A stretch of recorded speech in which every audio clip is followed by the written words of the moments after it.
never go to bed angry. Oh gosh. Right? Like, I cannot tell you how much sleep I lost in the first years of my marriage because I was so like adhering to that, right? Like Same. some older wise couples, they came through the line or they wrote it on an index card during one of my showers, or, you just hear all the time, never go to bed angry with each other.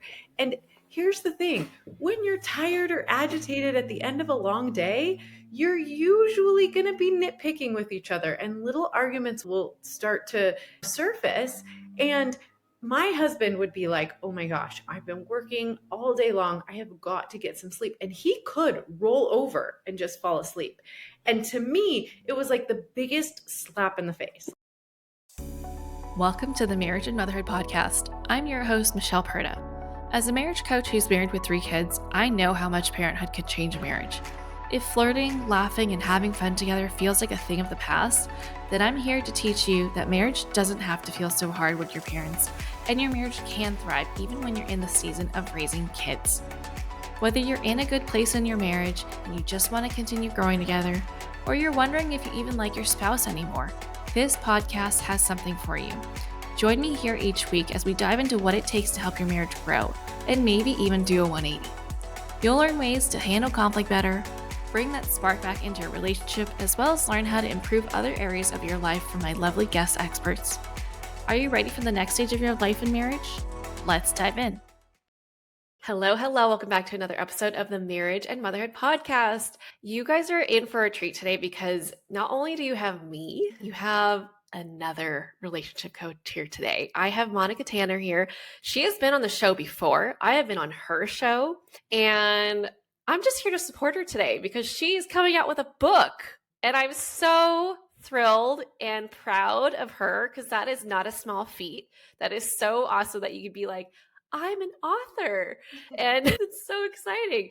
So today we're going to be talking about what the book's going to be about, and hopefully you go check it out when it comes out. So before we dive into the topic at hand, which is bad advice that you may have gotten for your marriage that has deeply impacted how you're doing life and marriage today, right? The common advice that you often hear on your wedding day, before your wedding day, when you have kids, all the things, and how that's kind of playing a very negative role in terms of how you're approaching your marriage, okay? So let's introduce you to her if you're new to her. Monica, can you share where you live, how old your kids are, and why you became a relationship coach? Yes, thank you so much, Michelle. It is such an honor to be here with you today. I love your show. I think you do a great thing for married mothers. There's just not enough people talking about the struggles of marriage and motherhood and trying to make everyone's dreams come true while also honoring your own. So I, want to give you props for your show.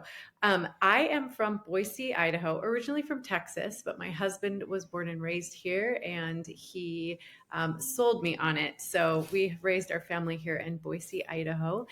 We have 4 children. The oldest is 21 and getting married in 2 days, as we talked about. And then I have an 18-year-old girl who's graduating from high school in a couple of weeks. So that's very exciting. And then I have a 16-year-old daughter and a 13-year-old son. So we are squarely in the teenage phase here at our house. Whoa. You have a lot of big things going on. A wedding, high school graduation, you've got teenagers in their full-blown hormonal phase of life. And I don't know where you're at. Are you also going through menopause? Because I just realized yesterday, I was like, Steven, which is my husband's name, was like, I just realized I'm going to be menopausal when Ellie, our daughter, is going to be a teenager. We are in trouble. Yeah, it's so interesting because probably because of the work that we do, but I have access to so many menopause and menopause experts. I feel like technology is moving quickly and we're figuring it out, and it hasn't been too bad. Okay, you give me hope. In the morning, and I rub the testosterone on my neck. So I've got a few tricks up my sleeve that I feel are helping things out. Good. So you have the tools. Really, navigating the teenage years is about breathing. Yes. It's about staying calm when nobody else in the house is calm. So you've got it. You'll be great. Thankfully, I have some time, even though I did go through like the initial teenage phase for my oldest, but now he lives with his mom. So I'm like, oh, okay, now I have to wait for my almost 9-year-old to get there. So I got a little bit of a break because that was a lot. It's true. And girls are more special, I think, Yeah. in my opinion.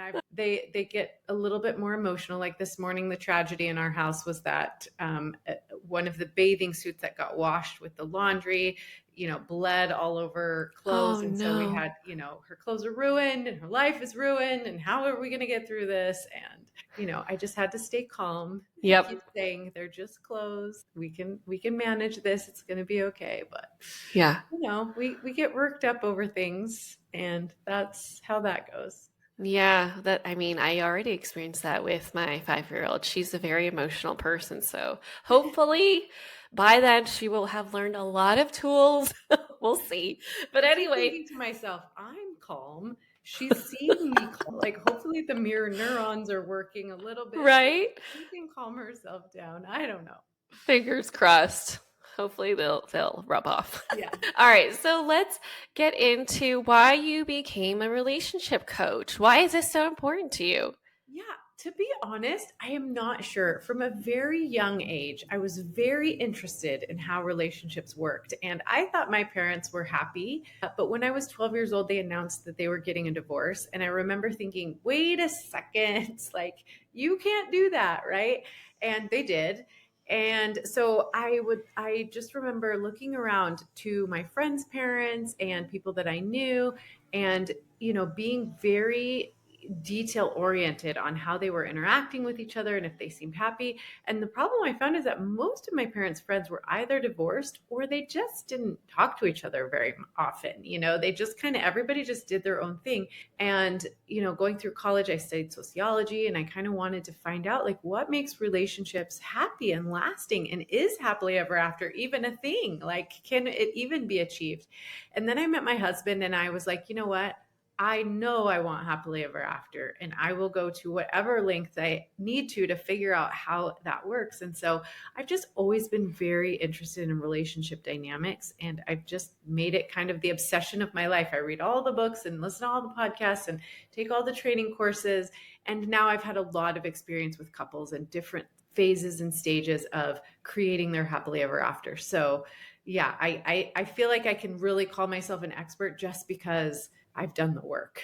Yeah, no, definitely. And as I was listening to your story, I was like, a lot of couples can appear healthy, but not actually be healthy. And I'm just so grateful that there is this kind of work to do, that people have done the work to discover and share these methods that we both know to help people like me who didn't have any example of what it meant to be a healthy communicator, what healthy partnership looked like, what it meant to be married while raising kids without feeling like you have to choose to be a good mom or to have a good marriage, right? And I know both of us share that passion to help people know like, hey, you don't have to choose, right? There are just some key things you got to focus on. It doesn't have to feel like it's yet another job.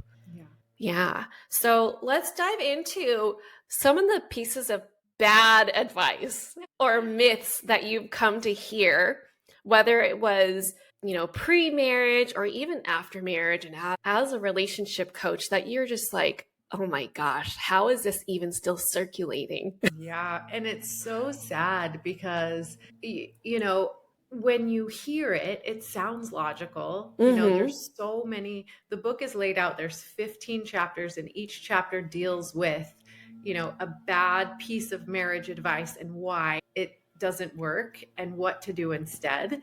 But it was so easy for me to come up with those 15 pieces of bad marriage advice, which is what is like really sad. So, it spans from like the really simple ones, like never go to bed angry. Oh gosh. Right? Like, I cannot tell you how much sleep I lost in the first years of my marriage because I was so like adhering to that, right? Like Same. some older wise couples, they came through the line or they wrote it on an index card, during one of my showers, or, you just hear all the time, never go to bed angry with each other.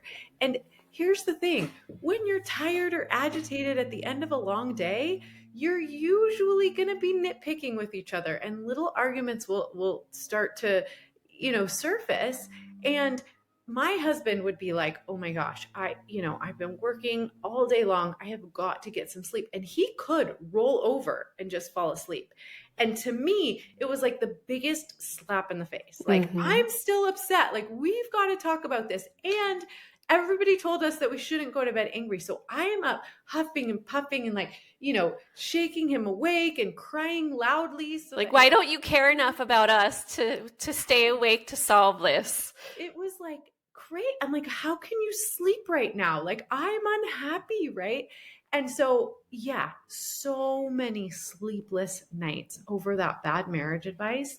And finally, when I started to learn the tools and the skills to be able to communicate, I realized, you know what is happening to me right now? It is all of those abandonment issues that are starting to spiral. Like, I literally thought that my husband was going to wake up, get dressed, and like get the heck out. Like, I thought he was done with the marriage because he didn't care about me being upset, and we got in a fight. And, I've just felt like he was going to wake up and go, I'm done. This is too hard. Like, she's crazy. I'm out. Right. And I realized after I gained the tools to be able to communicate this to him, like the reason why I have such a hard time when we argue at night and, you can just go to bed and I'm left with this like, spiraling thoughts of you leaving, is because I have these real abandonment issues from my growing up. And so it literally scares me. Like, I feel fear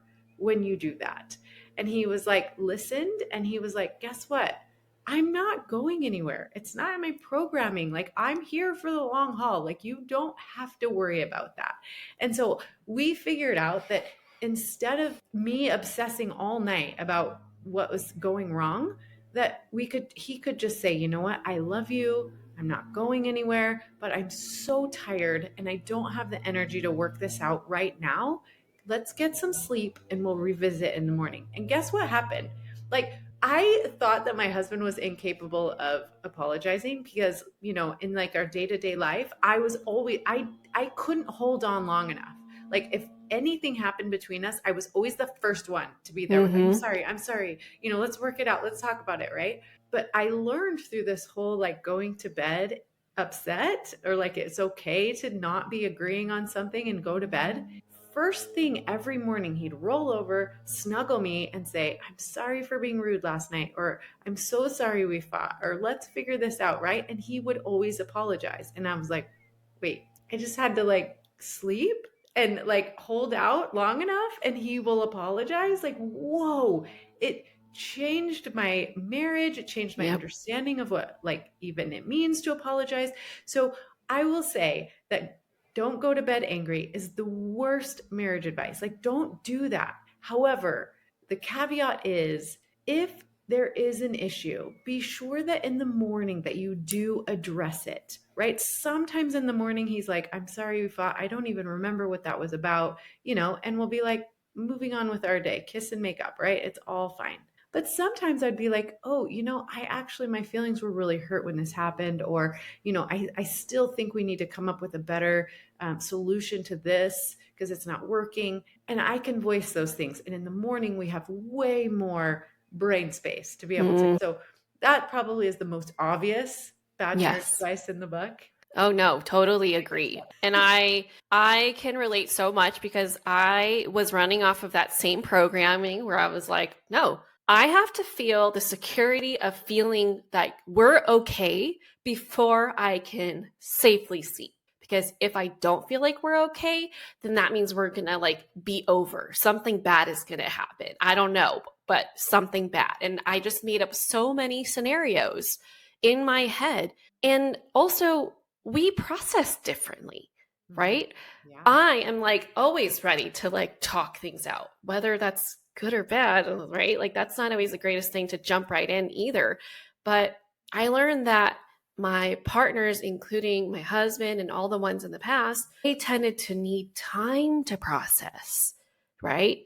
And being the impatient person that I am, that felt like, oh, you just don't care enough about me to talk about this, or you think I'm overreacting. And, in some cases, I definitely was. I wasn't allowing myself to feel my feelings and really understand what was going on within me. But that was the message that was coming through from their behavior. I was like, oh, nobody cares about me. You're fine with me being unhappy. You're fine with me being upset and frustrated or unsupported or lonely or whatever it was. And it's like, woe is me. How can you treat me this way? Like, I need you to prove me otherwise. And I would do the same as you. I would shake them awake and be like, hey, we're not done talking here. And we would end up talking in circles. Right, because you're tired. I'm tired. I'm not in the best headspace. I'm saying things I probably shouldn't be saying. He's definitely saying things that he shouldn't be saying because he's tired. He's cranky. Like, we are not being our best selves in that moment. And so if you are listening to this and you're like, whoa, I had no idea that I shouldn't be doing that, take it from us, 2 relationship coaches. Please reconsider how you think of that piece of advice, okay? Like, just reconsider it. Right. Okay, so what else do you have? What's another really bad piece of advice you've heard about marriage? Yeah, there's so many good ones, but I think this is one that will I hear it so often because I'll randomly just ask couples, like when I'm just sitting around them, I'll be like, sometimes I'll say, what's the worst marriage advice? And they'll be like, especially those who've been married a long time. They don't remember, or they don't think they had bad marriage advice, or they're like, what are you even talking about? But I'll say, what's your best marriage advice? And so many times I hear this: learn how to compromise, right? You'll be happy if you compromise. And I'm like, oh no. Yeah. This is bad advice, especially, and I will say, probably for the older generation, that was probably appropriate. They needed to compromise, and that was fine. However, in the new kind of age of marriage, compromise is not what we want. And it's definitely, I'm seeing couples who have been married 20, 30 years. And the problem is that one of them or both of them has compromised too much. They've given up too much. And now they feel at a deficit in the marriage, and they're at the crossroads. Is it worth working on this? Or should we just start over with somebody who we don't carry all of that hurt and, disappointment over resentment over compromise, right? And so a better way is to learn how to be curious about your partner, to be curious about yourself. What about this is really important to me? What can I not give in on? What do I not want to compromise about for you and for your partner? Why does this mean so much to you? Like, how did you come to the, conclusion or opinion that you have?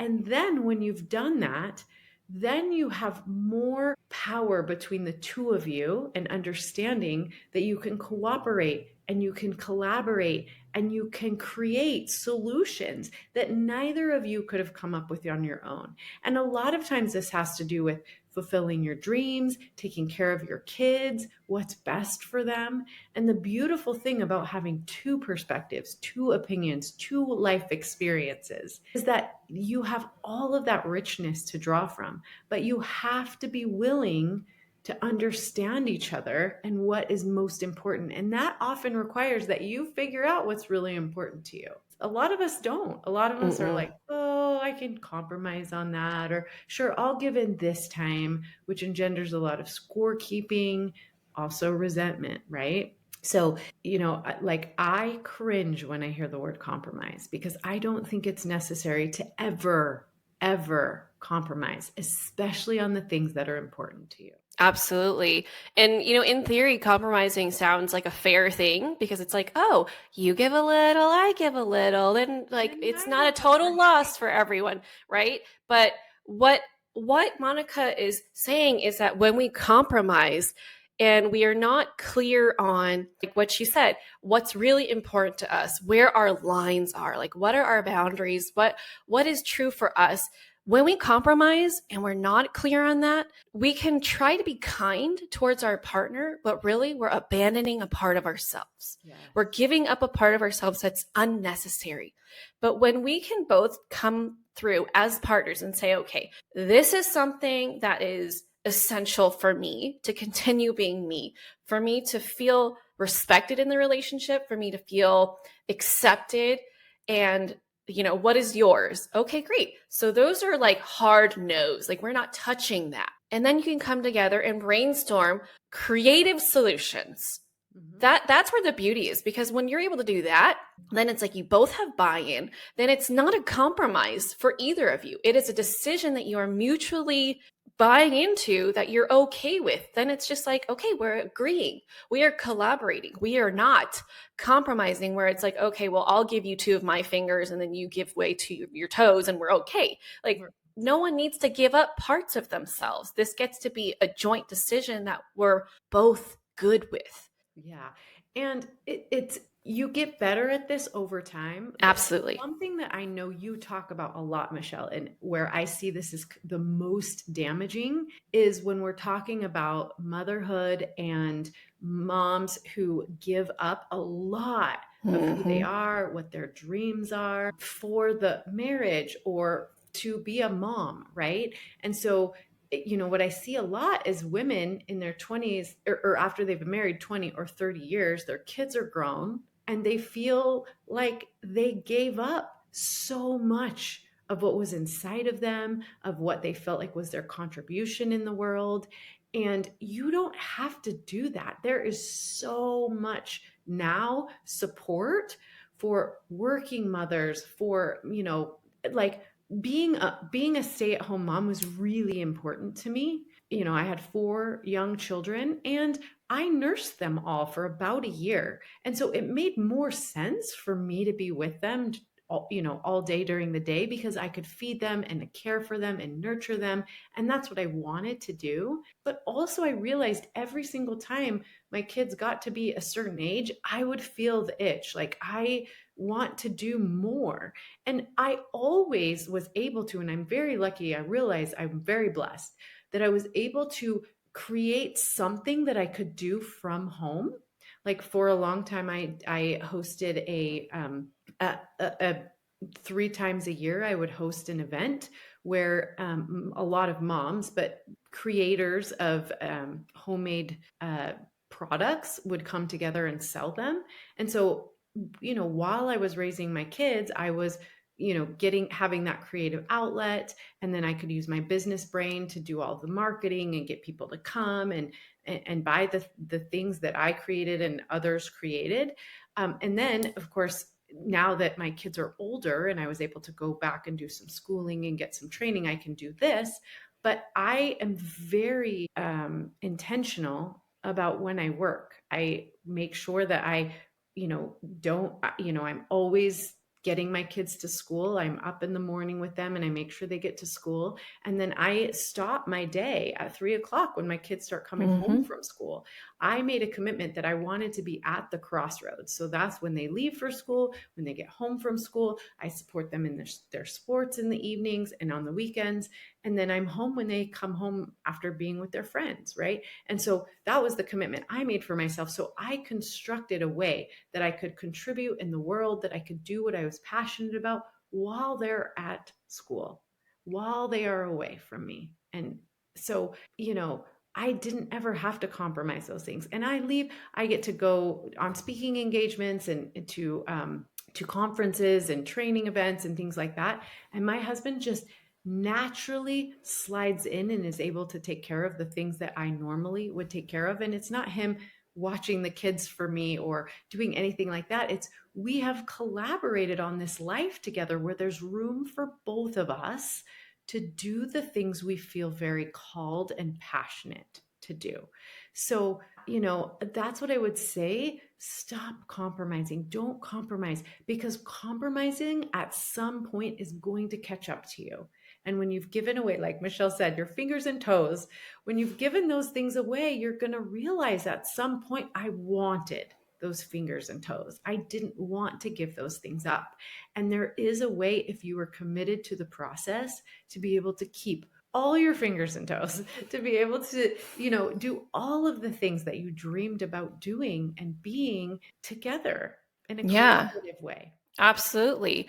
And something came up. I was a guest speaker for someone's group coaching program yesterday, and this seems so relevant that sometimes we compromise without ever being asked to compromise. We make this silent agreement with ourselves that this is something that needs to happen from our part, and we project it onto our partner that it's because of them.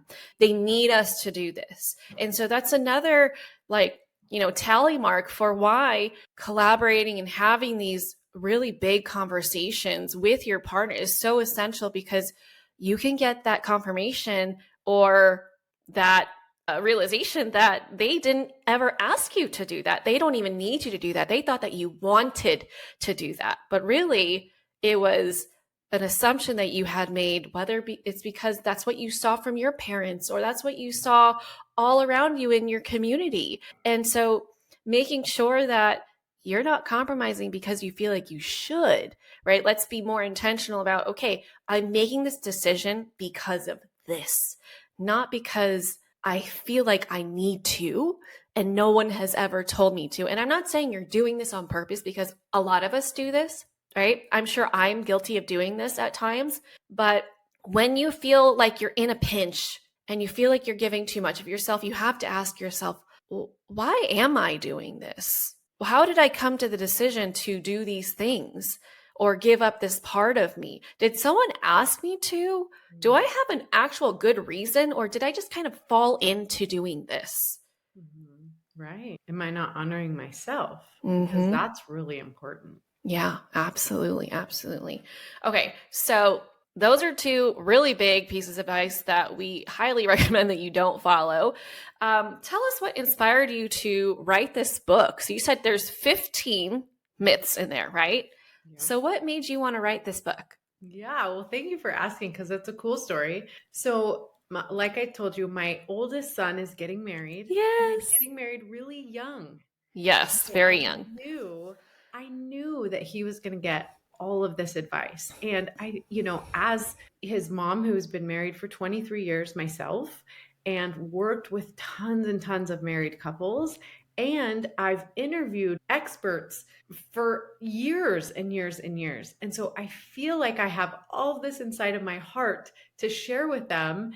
And so this book started as just kind of a love letter from, the marriage expert mom to her young son, who was like embarking on this, adventure of marriage. And it turned, I've always wanted to write a book. And so it just materialized, and the words just flowed. It was so interesting, because I've wanted to write a book for years and years and years. And I was always like, oh, I'm not ready. I don't know. But it was easy for me when I just kept my son and his wife in my mind. It was so easy to just, here's what I want you to know. And it's in book form. So like, they can, if they want, just go, you know what, Mom, that sounds dumb. We're going to learn that the hard way, or whatever, it's fine. And so, yeah, I mean, my desire now is, 110% for them, but also so many couples, young and old, whether you've been married for days or decades,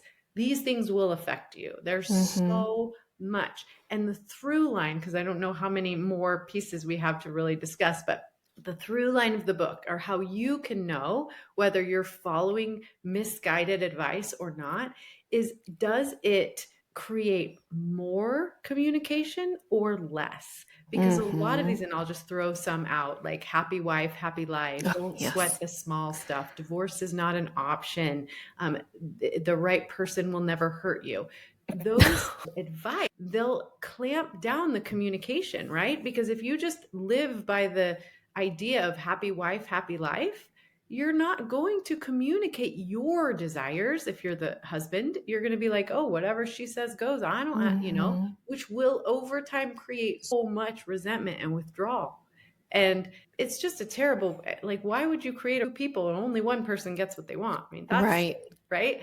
However, it does create lazy communication. So if you're following a piece of wisdom or advice or something that's kind of guiding you in your marriage, does it create lazy communication, or does it challenge you to communicate more? Does it challenge you to really go inside and be like, how do I really, really feel about this? What would be best for me in this scenario and best for us? That's how you know that you're either breaking the bad advice myths or following them. Oh, I love that. I mean, at the end of the day, your goal is to maintain and grow your connection. And you're going to see that in the communication, whether it's going to break down consistently or if it becomes easier, right? Yeah. Because connection is the glue to helping communication go smoothly. If you don't have that, then yeah, you're going to have a lot of arguments. You're going to have, or maybe you're going to avoid arguments and just have that resentment grow. Yeah, absolutely. Okay, so how do we see these pieces of advice having adverse effects on marriages today? What are you noticing with your clients and even just like random people that you're observing? I mean, really, it's just that. It's the breakdown of communication repeatedly over and over and over, which creates disconnection and resentment. And it does catch up to you. I mean, I think gone are the days where you just deal with each other or you just tolerate. How sad is that, though? Well, I think that's kind of what our parents and grandparents did. Survival. They learned to tolerate each other. They weren't, I think it's kind of like the 4-minute mile. People didn't realize it was possible to have so much fulfillment and love and connection and intimacy and passion and growth in their relationships. They just kind of dealt with each other. And, like it used to be, the wife would call her mom and be like, my husband never listens to me. And I don't have a voice in this marriage. And the mom would say, get back in there. He provides for your family. Yep. Stop complaining. And now we want so much from our relationships, and it is possible. So that's the thing. Like, that's the message. If you get nothing else from this, it is possible to create everything you've ever dreamt of inside of your marriage. But it requires work and communication. Those are the two things that you need to make everything possible. Yeah, no, definitely. Like, I have such a special hatred for people that, not the people that say this, but when they say, oh, I've been married this long. And I'm like, that's cool for you, but how many of those years were you happily married? That's what matters. Because anyone can let time pass and keep the same circumstances. And all that tells me is how much willing to put up with, right? That doesn't tell me how satisfied and fulfilled you are in your relationship. That doesn't tell me how well you partner together. It doesn't tell me how well you communicate with each other or how you deal with life together and support each other. So bragging about how long you've been married, like, okay, slow clap for you. Good for you. Okay. But are you willing to have the courage to do the work to make the days with your spouse count? For you to do the work to break open the ceiling of what you thought was possible, right? Just looking at your parents like, okay, well, I'm a little bit better. Cool. What if it could be not just a little bit better, but what you dreamed of, right? And Monica and I are living proof that that is possible, okay? You are on my show, so you know my story. If you've been listening to this for a while, you know I don't come from a background of healthy relationships. I did not see what that was supposed to look like. So I had to envision it myself and create it myself with my husband. And truly, I love my marriage. Do I get annoyed of the things that he does sometimes? Of course, we're people, right? We're human. But through and through, I will choose this over anything, any day. Okay, we have way more happy days than when we have moments of okay, I need to go take a break. I need to go to a different room. You're chewing too loud, right? We're supposed to like each other all the time. Yeah, that is not a thing. But you can communicate that to each other. Absolutely. And I do. I am not here for this right now. Like I cannot take this. I'm just going to remove myself. And I'm sure that's one of the myths, right? Where it's like, hey, your marriage is not a fairy tale. It's not like this like rainbow and butterflies all day, 24/7. Like that is not true happiness in relationship, right? We're not always on a high. Sometimes it could feel like nothing's happening, and we need to get comfortable and relish in the contentment of like, oh, this is what security feels like. You know, there's this really cool phenomenon. So one of my pet like side projects that I love doing is when I find out a couple's been married more than 50 years. Yeah. I want to interview them. And so I had like a handful, about 25 of these interviews with couples who have been married longer than 50 years. Mm-hmm. And what's really cool is that you'll find that the couples that just tolerate each other, the ones that don't like each other that much, but they've stayed together for 50 years, they're not that interested in doing an interview. But there's this benevolence from the couples who have been happily married, who have been through the fire and come out on the other side, right? They've faced their challenges together. They've had their ups and downs. Like they've learned something and they've grown in the marriage. They want to share. They love doing these interviews because it's hard work, right? And there are days where you're like, what in the world are we doing? Mm-hmm.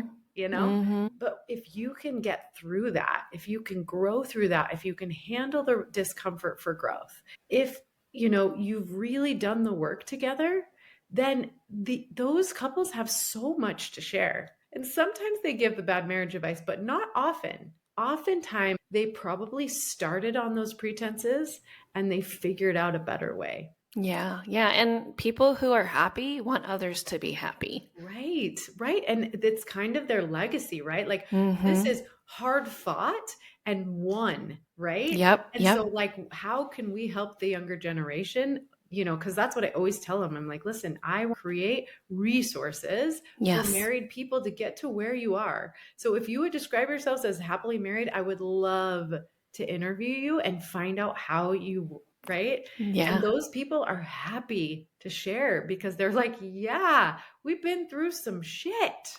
Yeah. Awesome. Okay. So thank you so much for sharing all of these things. I think it's essential for everybody married to listen to. Can you share a little bit more about your book? Tell us what it's called, as well as how people can connect with you. Thank you so much. Yes. So the book is called Bad Marriage Advice, Debunking Myths That Will Make You Miserable and What to Do Instead. So that's kind of the tagline by Monica Tanner. Right now, you can go to the website badmarriageadvice.com and get on the wait list. You'll get a free gift and first dibs on the day that the book comes out. So, and then if you want to find out more about working with me and different things that I offer, just my website, monicatanner.com. And from there, you can find my podcast, which is Secrets of Happily Ever After, and, you know, my Instagram, where I have been challenged to give a tip every single day, which I am taking very seriously. So yeah, lots of good free resources there. Incredible. All right. So if you loved this episode and you want to learn more from Monica, please go check her out. Go sign up to be on the wait list for her book. Go check out her podcast. Go connect with her on Instagram so you can learn those daily tips that she's been sharing.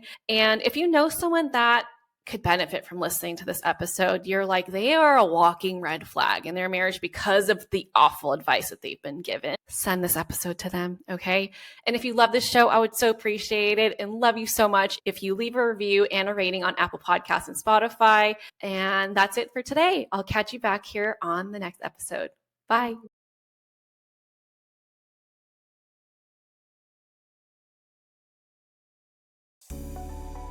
That's it for this episode. I hope you enjoyed it as much as I enjoyed making it.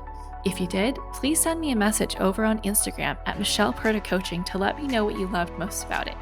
Hearing from my listeners is my absolute favorite. And if you've been loving this podcast, please leave a rating and review. This will help people like you find the show and get the help they need. Catch you here on the next episode. Bye.